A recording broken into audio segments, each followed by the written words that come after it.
So week number 2 of the 2021 MLS season is upon us, which means it's time to do the preview of all these games that's going to be happening on match week number 2. And for this video, it's going to be part 1 of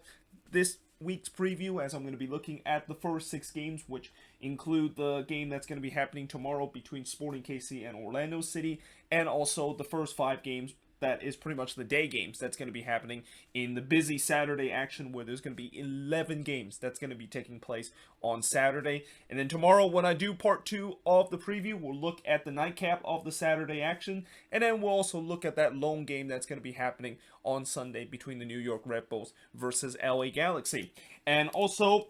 before I begin talking about the first game, I want to congratulate the Columbus Crew, as they are this week's winner of the bye-week sweepstake in MLS, as they're the only team that is not going to be playing this week and actually have a bye week. Although technically they will definitely cherish this bye week, because they know that on Wednesday they have a very tall order against Monterey at home, and that they'll gladly take the rest of this weekend and not have to play in this weekend's MLS action to prepare for that first leg of the CONCACAF quarterfinal against Monterey. But that being said, let us actually get into the first game, which, as I said, it's going to be Sporting KC taking on Orlando City. Sporting KC, of course, coming off of a 2-1 win against the New York Red Bulls away and improved their records to 1-0-0, while Orlando, they drew 0-0 against Atlanta at home, which now their record is going to be 0-1-0. This game is going to start at 7:30 p.m. Eastern, 4:30 p.m. Pacific, but the actual kickoff will not start until 6:55 p.m., which means that any times when a kickoff is about 25 minutes in the advertised broadcast start time, you probably know that this is going to be on national television, and indeed it is. This game is going to be on FS1. Last 5 head-to-head between both of these teams, it was Orlando winning the last meeting on the road against Sporting KC by a score of 2-1. Then they won 1-0 against Sporting KC at home before Sporting KC did win 1-0 against Orlando City. It was a 2-2 draw between both of them, and then it was a 2-1 win for Sporting KC against Orlando City. So, in terms of the last 5 head-to-head, it's been pretty even between both of these teams, although Orlando City have won the last 2 meetings, and that we'll see whether or not if they can do it make it 3 in a row. Obviously, it's going to be tough knowing the fact that they are still missing a lot of their starters, and there's question whether or not if most of them are going to come back. And also, I'm interested to see the situation with Pato, where in the last game he had to come off with an injury to his knee, and it seems like it's one that I don't know what exactly is what kind of injury that he suffered, because Orlando City didn't really announce what kind of injury that he suffered, or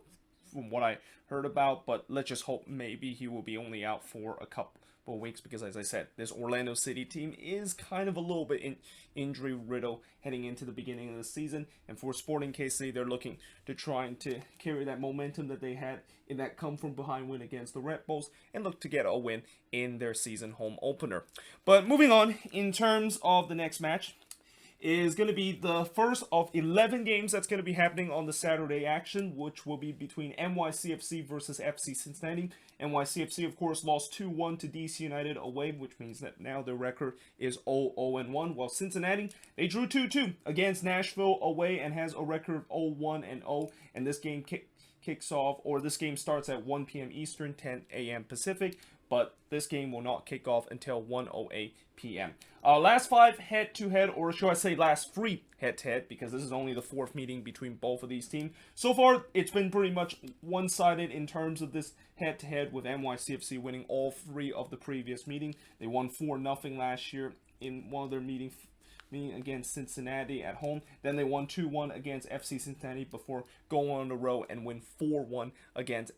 FC Cincinnati. But, Cincinnati, I know in the last game, yes, they were fortunate to draw 2-2 against Nashville, because they were really under siege against Nashville in the last game, and if it wasn't for their goalkeeper, Shimmerslaw Teton, to pretty much stood on his head and make some incredible save, Cincinnati would have probably lost maybe 4 or 5-2 in that game against Nashville SC. But, the good news for Cincinnati is that it seemed like their offense kind of started to get going, and especially it's very encouraging to see 2 of their big offseason acquisition in Brenier and Lucho Acosta have already got on the goal scoring sheet, and you hope maybe this is the beginning where they can continue to end up in the goal scoring sheet and continue to be a team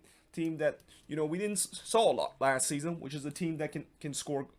goals on a regular basis. And speaking of that, for NYCFC, that is something that they gotta have to figure it out, because in the last game, you know, they did show some promise that they can maybe be that lethal goal scorer team, at least for the first 15 minutes against DC United. But after that, yeah, it's kind of what we expect from this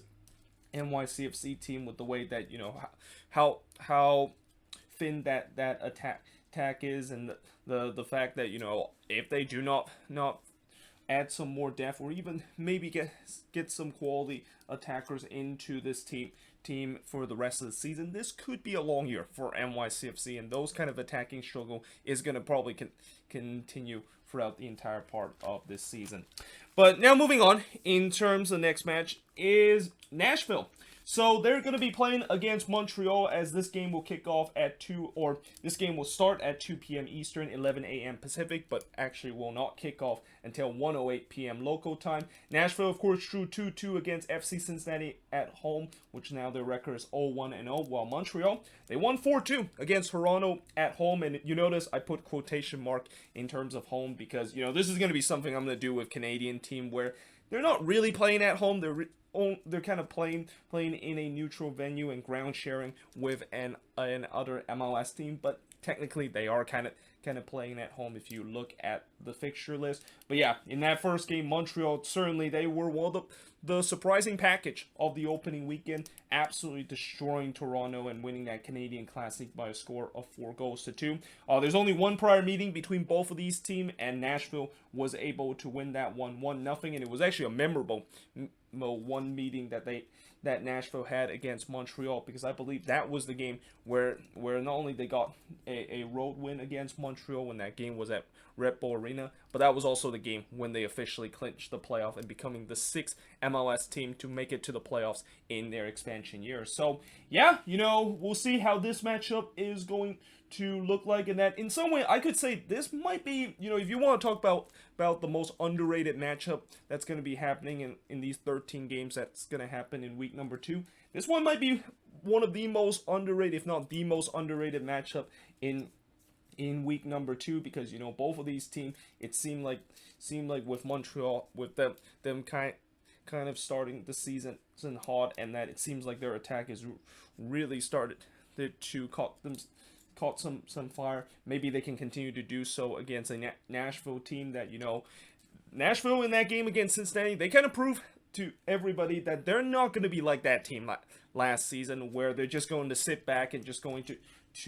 trying to hit teams on the counterattack. I thought in that last game, Nashville did really well in the attack and did really well in the build-up. Now, I'm not quite sure if that has anything to do with FC Cincinnati, where, you know, going back to FC Cincinnati, as much as, you know, it was promising that they were able to score goals in that first game, their defense looked like a very similar defense from their inaugural year in 2019, and maybe that's the reason why Nashville kind of run free against that Cincinnati defense. But, you know, they can prove that it's that attacking minutes that they had against Cincinnati wasn't actually a fluke, and that they can potentially do it again against a Montreal team that, you know, while they won 4-2 against Toronto, and while that was an impressive victory, if there's one thing that maybe Montreal is a little bit concerned after that first game, is the fact that their defense was not that good in that game against Toronto, and that there was a couple of times where TFC had some big opportunity to score goals in that game, and if they would have put away those chances, maybe the game wouldn't end up to be so lopsided as we saw in that Canadian Classic. But either way, this should be a very good matchup between both of these teams. But now moving on in terms of the next match, and speaking of Toronto, so Toronto, they're going to be playing against the Vancouver Whitecaps, and you know this, I wrote TOR2, or should I say, I should have put TFC2, because, you know, I kind of did this back in 2018 when TFC was in that CONCACAF Champions League run to the final, where, you know, it seemed like they were truly focused in terms of that competition, and that for the first couple of weeks, they were pretty much putting TFC2 guys in their first couple of games of the season, and unsurprisingly, most of those games that they put TFC2 guys in those games, they basically lost a lot of them, and it seemed like 2 years later, seems like it's going to be the same case where TFC is going to be forced to pretty much play almost their reserve team. Although this time the only difference is that unlike in 2018 where they actually have most of their starters healthy and they were kind of resting most of them for that CONCACAF Champions League competition, this time I'm not quite sure they have the same luxury, especially, you know, there's still a lot of question whether or not if some of their most important starter like Pozuelo and Altidore is going to be back in that CONCACAF Champions League game against Cruz Azul. And even if they are listed healthy, there's no way that I think Chris Armas is thinking about putting them to play in that game, because they know that that game against Cruz Azul in the first leg is a game where they have to go with the strongest squad to face against the best team in Liga MX right now. So with that being said, that's why I put TFC C2 as they're going to be playing against the Vancouver Whitecaps. And, you know, speaking of surprising package, the Whitecaps is also another team that was a huge surprising package and probably had the biggest upset from week number 1, where they pretty much shocked the Timbers and they were able to win 1-0 against them in a game where nobody thought that the Whitecaps had any chance against a very hot Timbers attacking team. This game will kick off at 3 p.m. Eastern, 12 p.m. Pacific, and this the actual kickoff of this game will be 3:08 p.m. And by the way, this game is going to be taking place at Exploria Stadium, so it seems like TFC, you know, I heard that most of their home games this season is going to be either in Orlando or Tampa. So far, most of the home games that they listed is going to be at Orlando, so I'm not quite sure eventually are they going to play some game in Tampa, or the fact that they're just going to make Orlando their main base and the area where they're going to at least play a couple of their home games to start the season until the Canadian government basically allowed the borders between the US and Canada that open up again. Now, as I mentioned, TFC, they lost 4-2 against Montreal away, while Vancouver, they won 1-0 against the Portland Timbers at home. Last 5 head-to-head between both of these teams, they actually faced against each other 3 times, and it's kind of interesting where they face off against each other 3 times last season. It was during that period when Canadian team was facing off against each other in phase 1 of the season restarting, but after that they never face off against each other again. But during that stretch, it was the Whitecaps winning 3-2 against Toronto before Toronto did win 1-0 against the Whitecaps. TFC then win 3-0 against Vancouver before it was a 1-1 draw between both of these teams, and the Whitecaps are actually able to go on the road and win 2-1 against TFC. So, you know, people think maybe Toronto has a very good record against Vancouver, because historically, if you look at both of these teams, at least for the past couple of years, TFC has definitely been by far the better team. But when you look at the last 5 head-to-head, it doesn't seem like it was the case. It seems more even, with both of these teams able to get 2 wins apiece, and there was a draw between both of these teams in the last 5 head-to-head. And, you know, coming into this game also, you know, when I talk about how, you know, this is TFC is going to have to go with their reserve squad again. Well, you know, after what we saw to that team that got absolutely destroyed against Montreal, and how Vancouver was able to get that big 1-0 victory against the Timbers. Well, not just a big one, but an unexpected victory against the Timbers. I fancy the Whitecaps can potentially get something out of this game, and it's not often that I would say that the Whitecaps are fancy to get something, or even our favorites coming in to a game, especially they are on the road, but against a depleted team, and a team that is TFC, and also the Whitecaps coming off of a big victory, they can definitely pull off another big upset. And, you know, we could potentially see Vancouver that will start the season 2-0-0, and I don't think a lot of people would have predicted that this Whitecaps team would start the season in their first 2 games getting back-to-back wins. But we shall see whether or not if that's going to be the case. But moving on, in terms of the next match, is the Quakes. So they're going to be playing against FC Dallas, and before I actually talk about this game, I just want to do a little mini Adrian Heath kind of rant and say that those so-called experts from MLSsoccer.com that literally wrote off the Quakes and say that they are the worst team in MLS after just 1 week and after that loss against the Dynamo, yeah, they should definitely be ashamed of themselves, because I understand that game that the Quakes play against the Dynamo on the road was not a good performance whatsoever, and they also made some defensive mistake that, you know, you definitely don't want to see a Quakes team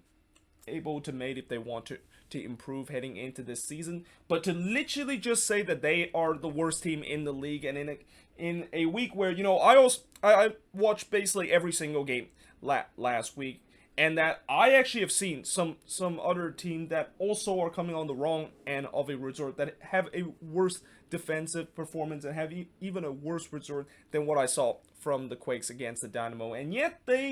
those teams that has a worse resort and gave up more goals than the Quakes did in that opening weekend against the Dynamo, they basically didn't say that they were now considered the worst team in the league, or in some cases they basically just say, well, you know,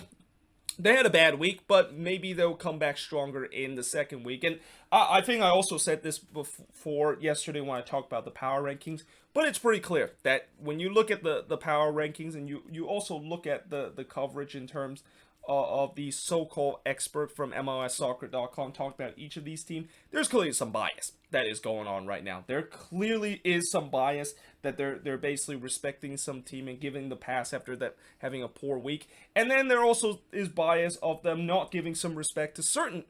team and just basically wrote them off after 1 week. So yeah, I'm definitely not happy about that. And you know, this is why this game the Quakes are playing against Dallas, I really want the Quakes to win this game, because I want the Quakes to win this game against Dallas and pretty much prove all those so-called experts from MLSsoccer.com to just wrote off the Quakes after 1 week. Because at the end of the day, you know, I said this before, you simply cannot judge how a team is gonna perform for this upcoming season after just one game. Like we've seen many times before in this league where, you know, a team can go off to a really bad start. And heck, I'll give an example. Atlanta United, you remember back in 2018, they got off to that 4-0 loss against the Dynamo, and everybody was panicking and saying that something is clearly wrong with this team, and is this kind of like a second year syndrome that Atlanta suffered? Well, they end up winning MLS Cup that year. So to just simply write a team off after 1 week is just absolutely ridiculous. And again, I really hope the Quakes can prove those so-called experts from MLSsoccer.com wrong by winning this game against Dallas. And I have good confidence that they are able to do so, because the Quakes, when you look at their historic kind of matchup, or when you look at the last couple of matchup against Dallas, and I'll get to the last 5 head-to-head right now. The Quakes actually have not lost to Dallas ever since they took a 1-0 loss on the road against Dallas back in 2016. The last 5 head-to-head meeting, it was a 2-2 draw between the Quakes and Dallas, and then it was a 0-0 draw between both of these teams. But during the 2018 season, you know how when the Quakes won only 4 games and they turned out to be the worst team in the league, and by far probably the worst season that the Quakes have ever had in their club history? Well, during that season, surprisingly, they were able to win Dallas not only once but twice during that season. They won 4-3 against them during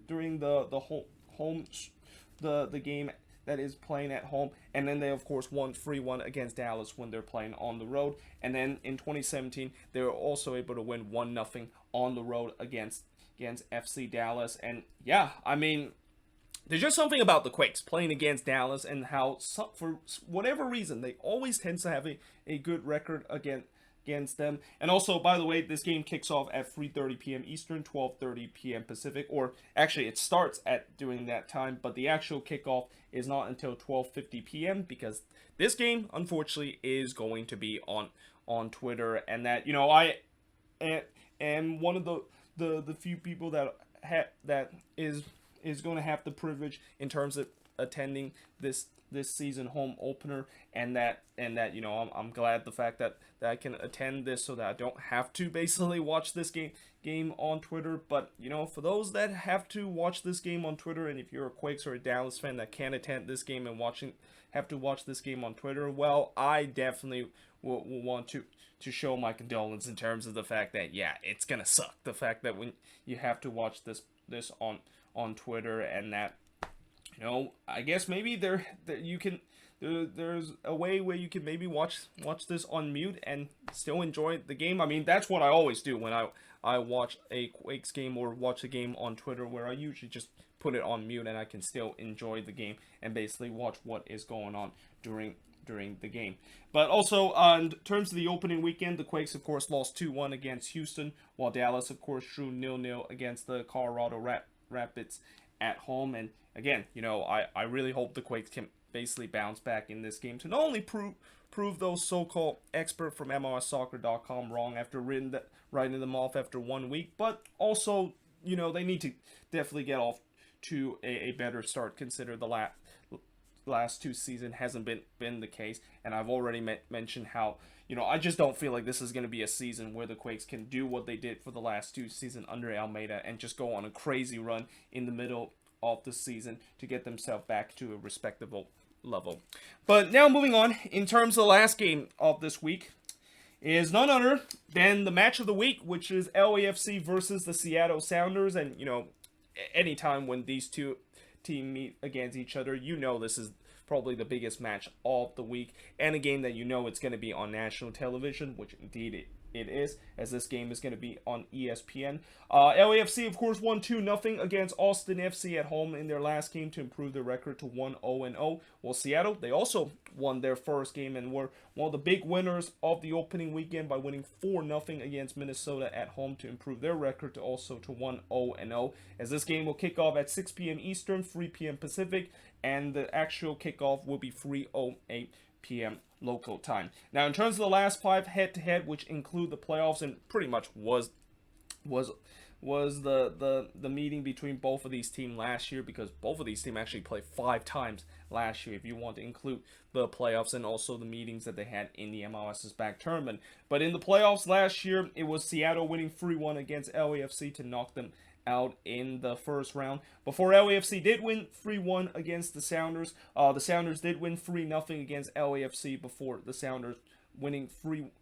against LAFC again. And then during that MLS's back tournament in the round of 16 stage, LAFC were able to win 4-1 against the Seattle Sounders. And yeah, when you look at the last 5 head-to-head meeting between these teams, it's been relatively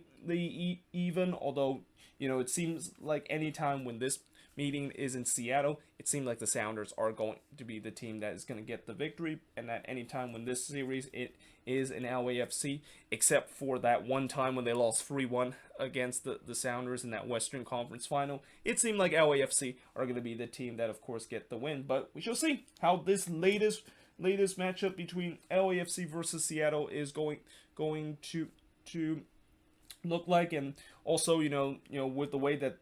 since these two teams have played against each other 5 times last season, there has to be a sense of rivalry that is going on between both of these teams. And I sense that this is starting to become something similar to what we saw back in 2018. Remember when the Red Bulls and Atlanta kind of had that rivalry between both of these teams, even though it wasn't really like a geographical rivalry or a historical rivalry, but it seems like there was a rivalry going on there because both of these teams were very good, and there was definitely a couple of times where both of these teams just tends to hate each other and had some scuffle that has gone on throughout the game. Now, in this fixture between LAFC versus Seattle, I haven't seen a lot of that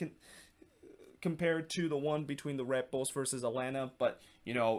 with the way that they've been playing pretty much a lot in these past couple of years, and it seems like anytime when LAFC play against Seattle, the entire MLS just simply focus on this game and just talk about this game for a very long time. You probably know that it means that this is definitely a big game, and that this is really starting to become a rivalry between both of these teams that are going to start to get a level where they just simply do not like each other at all. But yeah, there you have it. That is pretty much it for the preview of the first 6 games of week number 2 action. And again, tomorrow I will look at the nightcap of the remaining Saturday action, and also look at the one game that's going to be happening on Sunday, which is between the Galaxy and the Red Bulls. But until then, hope you guys enjoy this video. If you do, make sure you guys leave a like, smash the subscribe button, and yeah, I of course will see you guys next time.